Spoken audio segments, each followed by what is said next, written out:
Hi everyone, welcome back to the Dice Matrix. It's your old buddy E.T. here. Today I'm going to talk about my current favorite game of all time, which has been on my #1 spot for quite a while now, and that is Blood Rage. Now, Blood Rage is a Viking-themed area control game with a very strong drafting mechanic that makes a big difference in the entire game of how you play it, besides the actions that you take. The reason why I waited so long to do this game, to cover it, is because since it's my favorite game of all time, I was a little afraid that, you know, I wouldn't do it justice. And who knows if I really will. But since it is my favorite game, I need to cover it. And I decided to do it in a small series. In this particular video, I'm basically telling you what I'm doing, which is going to be doing multiple videos of breaking this game down into a bunch of different segments, showing you a lot of different things. In this particular video as well, I am going to just do basically a what's in the box sort of thing. But over the course, I'm going to show you how to play. I'm going to show you what each one of the cards do, you know, how the monsters work, and everything. Just my final thoughts and thoughts as I go along. But join me in this beautiful journey that I want to take through Valhalla and Yggdrasil in this awesome game of Blood Rage. So let's just go ahead and get to a table, and I'm just going to do an unboxing, sort of, show you what's in the box. All right, pay no attention to my table that needs to be dusted here. And of course, we get into the rules of the rule book. Actually, before I open that up, let me show you the game board. Everything by Cool Mini, or CMON as they call themselves. Cool Mini or not was the original way that they were wording it. Wow, I really do need to dust this table, huh? All right, you get this beautiful board of Yggdrasil. Let me swing around there to see how much of this we can actually see. I think we can see most of it. Oh yeah. Okay. So, starting up here is your victory points in the game. It's called Glory, and that's just the track around the board itself. And these are the different provinces. There's 3 blue provinces, which are named Jotham or whatever. As you can tell, I don't like to read that much, so I usually just go blue, gray, yellow. And they all individually have names. You have the yellow section or gold section, and then the gray section, and in the middle, connecting all the provinces together, is Yggdrasil. And you also have 4 fjords in the game where ships can go. And this little side piece here, let me just show you here. You'll have the rule book, which we won't pull out, but it's done very well.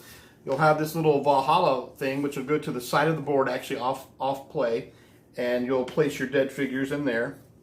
And then, kind of like next to it, you'll also put the age track board. So this keeps track of the 3 ages of what happens in the game. And these are the steps you take during each age. And then you have player boards for the different clans. You have the Wolf Clan, the Bear Clan, my favorite, the Snake Lady Clan, and the Raven Clan.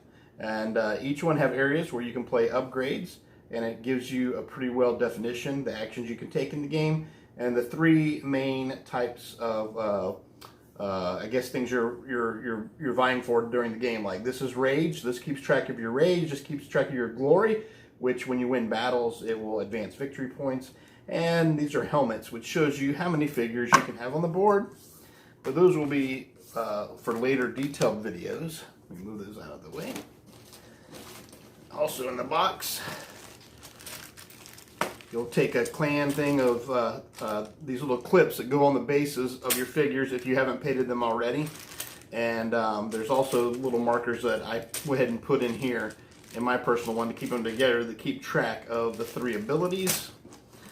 You'll have your 3 different age cards, 1, 2, and 3.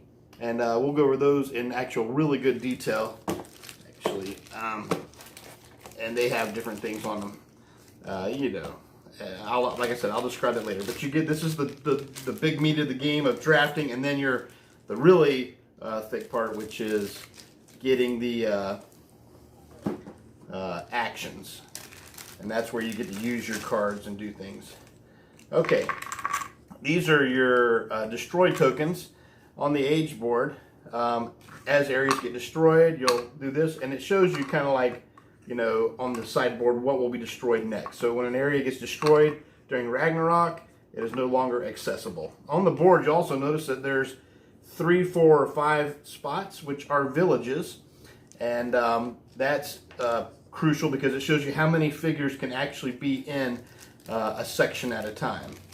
These are called pillage tokens, and they're randomized and with a few left over, and then you flip them up, and then that's what you're going to fight for in each section, like you're fighting to move up your glory or to move up to your rage. This is just keeps track of the actions on the age track there. This one just gives you 5 victory points. This always goes in Yggdrasil. I know this is hard to see, but this awards you all 3. If you win the battle in Yggdrasil, then when you pillage, then you will get that reward. And then there's the horns, which is the 3rd attribute for putting more figures on the board. This is a doom token, this red one right here. And that just shows you, indicates everybody a reminder of what's going to die next on the page. And of course the first player token, which I think I may have said already. And that's all your basic cardboard chits, as they say, there. Let me move this to the side. And I will show you the last cool things of the game, which are your figures. So these fit in here really nice, depending on if you keep your board vertical or how well you shake it.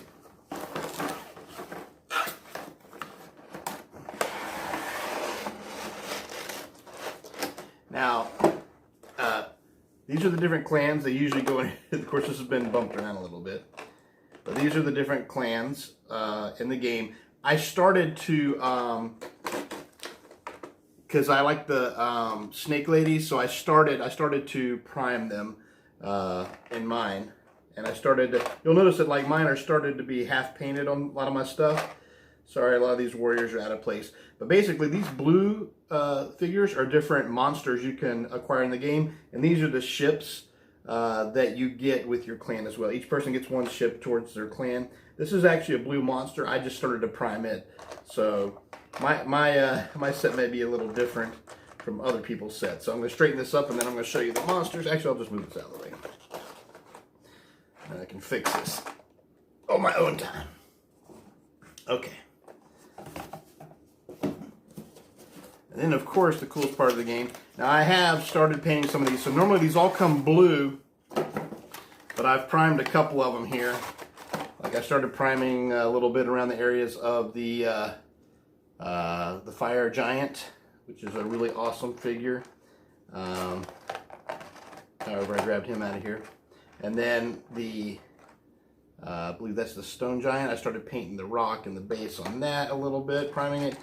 But the one I've got the most complete, of course, is my sea serpent, because that's my favorite figure to look at. So even though the illustrations show him being something different, and you got the little troll guy here, I started kind of going over his hair a little bit. So yeah, this should be pretty interesting. So that's all the figures in the game, and that's everything, all the contents in the box. Okay, so that's what was in the box of Blood Rage, my favorite game, and we will continue this video series, doing more stuff. Hopefully I will share insights. I'm going to do some strategy, how I like to play, and maybe even share some of my favorite Blood Rage experience games that I have been victorious and utterly also failed within the game of Blood Rage. Thank you so much for watching. Until next time, my friends, keep the dice rolling.